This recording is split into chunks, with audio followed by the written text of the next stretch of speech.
Captain America brave new world படத்தோட review தான் நம்ம இந்த வீடியோவில் பார்க்க போகிறோம். பிரேவ் நியூ வேர்ல்டு படம் பார்த்தீங்கன்னா இப்போ ரிலீஸ் ஆகி 4 நாள் ஆக போது. நான் இப்போ தான் ரிவ்யூவே போட்டு வரேன். நம்ம சேனலில் பார்த்தீங்கன்னா வழக்கமாக நான் அந்த ரிவ்யூலாம் போடுறது கிடையாது, பட் ஸ்டில் போடுவோமே அப்படின்றதுக்காக எடுத்துகிட்டு வந்திருக்கேன். இந்த படத்தோட நியூட்ரல் பாசிட்டிவ் நெகட்டிவ்ஸ் எல்லாத்தையும் இந்த வீடியோ பார்த்தீங்கன்னா நம்ம ப்ரீஃபாக டிஸ்கஸ் பண்ணிடலாம். இந்த படம் எடுத்துக்கிட்டிங்கன்னா கிட்டத்தட்ட வந்துட்டு 2-3 வருஷமாக இழுத்தடிச்ச ஒரு படங்க. இந்த படத்தோட கதை வந்துட்டு 2022-23 அந்த டைம்லேயே எடுத்துட்டாங்க. அதுக்கப்புறமே ஷூட்டிங் போய் எல்லாம் பார்த்தீங்கன்னா படத்தை முடிச்சிட்டாங்க. பட் பார்த்தீங்கன்னா அதுக்கப்புறம் கிட்டத்தட்ட இந்த படம் 6-7 தடவை ரீஷூட் போயிருக்கு. ரீஷூட்லேயே இந்த படம் வாழ்ந்திருக்கு அப்படின்னு சொல்லிட்டு இருக்காங்க. அந்த வகையில் பார்த்தீங்கன்னா போன வருஷம் டிசம்பர் மாதம் வரைக்கும் ரீஷூட் போச்சுங்க. எல்லாம் முடிஞ்சு இப்போ தான் படம் ரிலீஸ் ஆயிருக்கு. அந்த படத்தோட ரிவ்யூ ஆரம்பிச்சிடலாமா? ஸோ அந்த படத்தோட மிக முக்கியமான நியூட்ரல் பாயிண்ட் என்னடா அப்படின்னு கேட்டிங்கன்னா, படம் பெருசாக எந்த இடத்துலையும் போர் அடிக்கிற மாதிரி இல்லைங்க. படம் ஆரம்பத்துலேருந்து எண்டு வரைக்கும் பார்த்தீங்கன்னா ஒரு ஃப்ளோவாக நல்லா ஓடி முடிஞ்சிருது. படத்தில் அங்கங்கே நிறைய ஆக்ஷன் சீக்வன்ஸ்லாம் வச்சிருக்காங்க. அதெல்லாம் பார்த்தீங்கன்னா படத்தை ஓரளவுக்கு நம்மளை போர் அடிக்காமல் ஹோல்ட்லேயே வச்சுட்டு இருக்கு. அதனால் பார்த்தீங்கன்னா படம் உங்களுக்கு பெருசாக எந்த இடத்துலையுமே சலிப்பு தட்டாது. ஆரம்பத்தில் எண்டு வரைக்கும் பார்த்தீங்கன்னா ஓரளவுக்கு நம்மளை நல்லாவே உட்கார வைக்குது. இப்போ பாசிட்டிவ்ஸ்குள்ளே போயிடலாம். ஸோ அந்த படத்தோட மிக முக்கியமான பாசிட்டிவ் பாயிண்ட் இந்த படத்தில் வர ஆக்ஷன் சீக்வன்ஸ் தாங்க. ஸோ ஆக்ஷன் சீக்வன்ஸ்லாம் பார்த்தீங்கன்னா இந்த படத்தை முன்ன சொன்ன மாதிரி வழக்கத்தை விட அதிகமாகவே ஆக்ஷன் சீக்வன்ஸ் வச்சிருக்காங்க. நிறையவே ஆக்ஷன் சீன்ஸ் எல்லாமே இருக்கு. அண்ட் அது எல்லாமே பார்த்தீங்கன்னா நம்மள படத்தில் நல்லா உட்கார வைக்குது. அண்ட் படத்தை ஆக்ஷன் சீக்வன்ஸுமே பார்க்க சூப்பராகவே இருக்கு. அந்த ஆக்ஷன் சீக்வன்ஸ் எதுவுமே பார்த்தீங்கன்னா போர் அடிக்கல. நம்மள எந்த இடத்துலையுமே போர் அடிக்கவோ சலிப்பு தட்டவோ வைக்கல. ஓகே நல்லா தாண்டா போயிட்டு இருக்கு, ஓகே பார்ப்போம் அப்படின்ற மாதிரி அந்த ஆக்ஷன் சீக்வன்ஸ்லாம் நம்மளை என்ஜாய் பண்ணி தான் வைக்குது. அண்ட் ஸ்டோரி அண்ட் விஎஃப்எக்ஸ் சிஜிலாம் எடுத்துக்கிட்டிங்கன்னா பக்காவாக இருக்குது. நான் கூட பார்த்தீங்கன்னா ரீஷூட் போனதுனால நிறைய ஏதாவது மாறி இருக்கும் அப்படின்னு நினச்சிக்கிட்டு இருந்தேன். பட் அந்த மாதிரிலாம் எதுவும் இல்லைங்க. சிஜி எஃபெக்ட்ஸ்லாம் ரொம்ப பக்காவே பண்ணியிருக்காங்க. ஓரளவுக்கு நல்லாவே இருக்குது. அண்ட் பார்த்தீங்கன்னா ஒரு கிரவுண்டடான ஸ்டோரி தான்.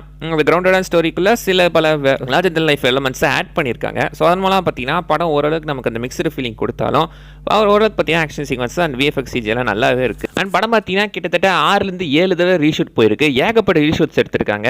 ஸோ இந்த படம் வந்துட்டு இத்தனை ரீஷூட் போயிருக்கே, படத்தில் அந்த ஜம்ப்பு தெரியுமோ, ஒரு வேலை ஏதாச்சும் ஒரு மிஸ்டேக் தெரியுமோ அப்படின்ற மாதிரி தான் நானும் நினச்சிக்கிட்டு இருந்தேன். பட் அப்போல்லாம் எதுவுமே தெரிலங்க. படம் வந்துட்டு ஓரளவுக்கு நல்ல ஃப்ளோவாகவே கொடுத்துட்டாங்க. அந்த ஒரு ரீஷூட் பண்ண அந்த ஒரு கட்டோ ஜம்போ எந்த இடத்துலையுமே தெரியல. படம் ஓரளவுக்கு அந்த ஃப்ளோவில் கரெக்டாக நிற்கிது. அண்ட் இன்னொரு மிக முக்கியமான விஷயம் ஆக்டிங் தான். ஸோ நம்ம ஆந்தனி மேக்கி, நம்ம சாமுவல்சனாக இருக்கட்டும், கூட வந்தவங்களா இருக்கட்டும், எல்லாருமே பார்த்தீங்கன்னா நல்லாவே நடிச்சிருக்காங்க. இன்க்ளூடிங் நம்ம ஐசியா பிராட்லியாக இருக்கட்டும். அதுக்கப்புறம் முக்கியமாக பார்த்தீங்கன்னா ஹாரிசன் ஃபோர்ட், அவர் தான் பார்த்தீங்கன்னா இந்த படத்தில் தண்டர்போல்ட் ராஸாக நடிச்சிருக்காரு. அவர் பார்த்தீங்கன்னா உண்மையிலேயே நல்லாவே ஆக்டிங் பண்ணியிருக்காருங்க. அவரோட சீக்வன்ஸ் எல்லாமே பார்த்தீங்கன்னா அவரோட நடிப்பு நமக்கு நல்லாவே வெளிப்படுத்துறாரு. கோவப்படுறதா இருக்கட்டும், அவர் பொண்ணு நினச்சி ஃபீல் பண்ணுறதா இருக்கட்டும், அந்த சீக்வன்ஸ் எல்லாமே எடுத்துக்கிட்டிங்கன்னா மனுஷன் நல்லாவே நடிச்சிருக்காரு.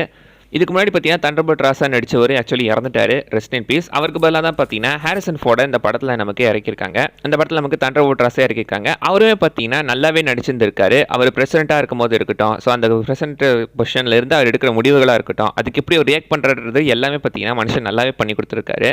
அண்ட் இவங்களோட ஆக்டிங்கே பார்த்தீங்கன்னா நம்மளை படத்தை பார்க்குறதுக்கு ஓரளவுக்கு ஹோல்டப்பாக வச்சுக்கிட்டு இருக்கு. அது ஒரு முக்கியமான பாயிண்ட்டு. அண்ட் நெகட்டிவ்ஸ் பக்கம் வந்தோம் அப்படின்னா எங்கேருந்து ஆரம்பிக்கிறது? நெகட்டிவ்ஸ்ன்னு எடுத்துக்கிட்டிங்கன்னா நெகட்டிவ்ஸ் கொஞ்சம் கூட இருக்க தான் செய்யுது. அதுலேயும் முக்கியமாக பார்த்தீங்கன்னா இந்த படம் வந்துட்டு எதை நோக்கி போகுதுன்னே தெரிலங்க. ஸ்டோரி ஒரு ஃப்ளோவாகவே கிடையாது. இந்த படத்தோட கதை தான் என்ன ஆக்சுவலின்றது அவங்களுக்கே ஒரு தெளிவு இருந்துச்சான்னு தெரில. இந்த படத்தோட கதை என்னன்றதுல அவங்களுக்கே ஒரு குழப்பம் இருந்துட்டு இருக்கு போல இருக்கு. ஆக்சுவலி இந்த படம் பார்த்தீங்கன்னா ஆரம்பத்தில் எழுதப்பட்டது ஒரு கதை, ஒரு ஸ்கிரிப்ட். ஆரம்பத்தில் இந்த ஸ்கிரிப்டை மாற்றி தான் கம்ப்ளீட்டாக இந்த படத்தையே எடுத்திருக்காங்க. இந்த படம் பார்த்தீங்கன்னா கிட்டத்தட்ட ஆரம்பத்தில் இருந்ததை விட 70-75% மாற்றப்பட்டிருக்கு. அது ஸ்டோரியில் நல்லாவே தெரியுதுங்க. லைக் இந்த படத்தோட ஸ்டோரி எதுன்றதே நம்மளால் டிசைட் பண்ண முடியல. யாரை ஃபாலோ பண்ணுறதுன்னு தெரில. லைக் இந்த படம் பார்த்தீங்கன்னா இந்த படத்தில் மெயின் வில்லனே நம்ம சாமுவல் ஸ்டோன்ஸ் தான். சாமுவல் ஸ்டோன்ஸ் பாயிண்ட் ஆஃப் வியூவில் தான் இந்த கதை போகுது.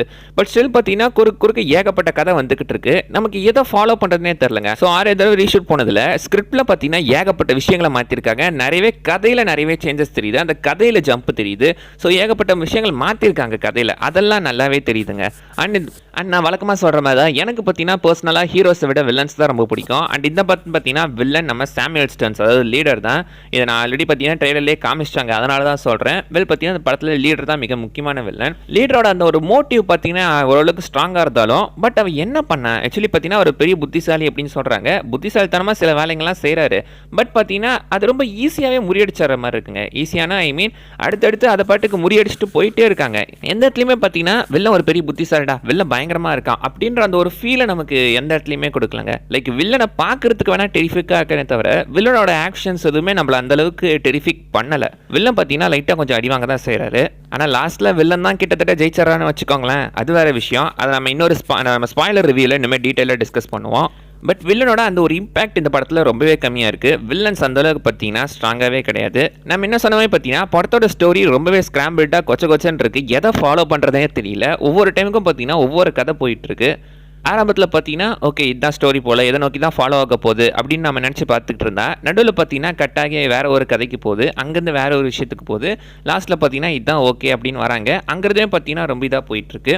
அண்ட் இந்த படம் பார்த்தீங்கன்னா ஆக்சுவலி 2020 எழுதப்பட்ட அந்த ஒரு மார்வலோட கதையில் வழக்கம் போல் அந்த ஒரு மார்வல் ஃபார்முலாவை இந்த படத்துலையுமே யூஸ் பண்ணி லாஸ்ட்டாக கிளைமேக்ஸில் முடிச்சிட்டாங்க. இந்த படம் பார்க்கும்போது உங்களுக்கு புதுசாக ஒரு படம் பார்க்குற ஃபீலே வரலங்க. இது ஆல்ரெடி பார்த்த படம் மாதிரியே இருக்கேடா அப்படின்ற ஒரு ஃபீல் தான் இந்த படம் உங்களுக்கு கொடுக்குது.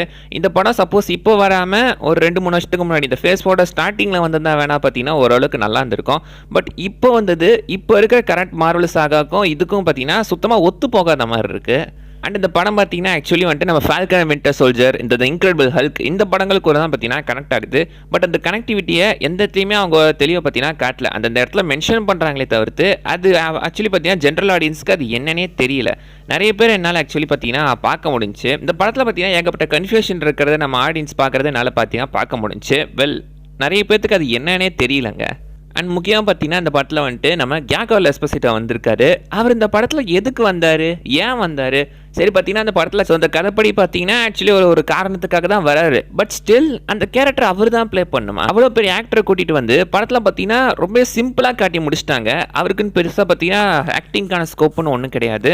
வந்தார், ஒரு 2-3 சீன் தாங்க வந்திருப்பார். மொத்தமே பார்த்தீங்கன்னா ஒரு 3 சீன் தான் வந்திருப்பார் படத்தில். இந்த 3 சீன் நடிக்க வைக்கிறதுக்கு நம்ம கியான்கார்லோ எஸ்போசிட்டோ வரணுன்ற அவசியமே இல்லையே. ஆக்சுவலி இதுக்கு முன்னாடி அவர் சில இன்டர்வியூலாம் சொல்லியிருந்தாரு, நான் இப்போ மார்வல்ன்ட்டு ஒரு முக்கியமான கேரக்டர் ப்ளே பண்ண போகிறேன் அப்படின்ற மாதிரிலாம் பேசிகிட்டு இருந்தார். பல ரூமர்ஸ் போயிட்டு இருந்துச்சுங்க. பாசிபிளி இவர் தான் டாக்டர் டூமா வரணும், இல்லை இவர் தான் இன்னொரு கேங்கா வரணும், பியாண்ட்ரா வரணும் அப்படின்ற மாதிரிலாம் ரூமர்ஸ் போயிட்டு இருந்துச்சு. பட் இவர் captain America brave new world படத்தில் பார்த்தீங்கன்னா இப்போ இந்த சர்பன்ட் சொசைட்டியோட லேட்டராக தான் வந்திருக்காரு. மொத்தமாக வரதே ஒரு 3 சீன் தாங்க. அவர் ஏன் வந்தார், எதுக்கு வந்தார், இவர் வந்து இந்த படத்தில் என்ன யூஸ் இருக்கு சீனில். பட் அந்த கேரக்டர் அவர் தான் நடிக்கணுமா? அவர் நடிக்கிறதுக்கு ஏன் இவ்வளோ, அந்த ஒரு சிம்பிள் சீனை நடிக்கிறதுக்கு ஏன் இவ்வளோ பெரிய ஆக்டரை நடிக்க வைக்கணும்? ஒரு நல்ல ஆக்டரோட பொட்டன்ஷியலை வேஸ்ட் பண்ணிட்டாங்களோ அப்படின்னு தான் எனக்கு தோணுது. ஒரிஜினலாக பார்த்தீங்கன்னா அந்த கேரக்டரை செத் ராலின்ஸ் ப்ளே பண்ண வேண்டியது, அதை மாற்றி தான் பார்த்தீங்கன்னா எகைன் ரீஷூட் பண்ணி நம்ம கியான்கார்லோ எஸ்போசிட்டோவை நடிக்க வச்சிருக்காங்க. அவருக்கு அந்த படத்தை பார்த்தீங்கன்னா பெருசாக ஸ்கோப் ஒன்றும் கிடையாது. கம்பேரிட்டிவ்லி பார்த்தீங்கன்னா பாசிட்டிவ்ஸோட நெகட்டிவ்ஸ் தான் கொஞ்சம் கூட இருக்க தான் செய்யுது. பட் படம் அதுக்காக மோசம்னு சொன்னீங்கன்னா நான் அவ்வளோ மோசம்னு சொல்ல மாட்டேங்க. இந்த படத்தை நீங்கள் ஓவராலாக போய் பார்க்கும்போது நான் ஆக்சுவலி பார்த்தீங்கன்னா நான் வழக்கமாக சொல்கிற மாதிரி தான், ஒரு படம் எல்லாத்துக்கும் பிடிக்கணுன்ற அவசியம் கிடையாது. அதனால் பார்த்தீங்கன்னா இந்த ரிவ்யூன்றது என்னோட ஒரு பாயிண்ட் ஆஃப் வியூ தான், என்னோட ஒப்பீனியன் தான். ஸோ பாசிபிளி இப்போ உங்களுக்கு இந்த படம் பிடிக்கிறதுக்கான வாய்ப்புகள் இருக்குது.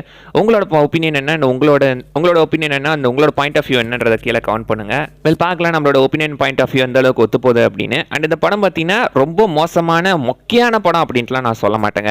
இதுக்கு முன்னாடி வந்து நம்ம தோர் லவ் அண்ட் தண்டர், இந்த ஷீஹல்க் மாதிரியான மொக்க ப்ராஜெக்ட்ஸ்க்கு நடுவில் இது பார்த்தீங்கன்னா அதை விட கொஞ்சம் பெட்டராகவே இருக்குது. பட் டெட்பூல் அண்ட் வூல்வரின் அளவு கிடையாது. டெட்பூல் அண்ட் வூல்வரினுக்கு கீழே இந்த ஷீஹல்க்கு, மிஸ் மார்வல்ஸு இந்த படத்துக்குலாம் பார்த்தீங்கன்னா மேலே. ஸோ இந்த ரேஞ்சில் தான் இருக்குது. அந்தளவுக்கு மோசமான படம்லாம் நான் சொல்ல மாட்டேன். ஓரளவுக்கு நல்லாவே இருக்குங்க.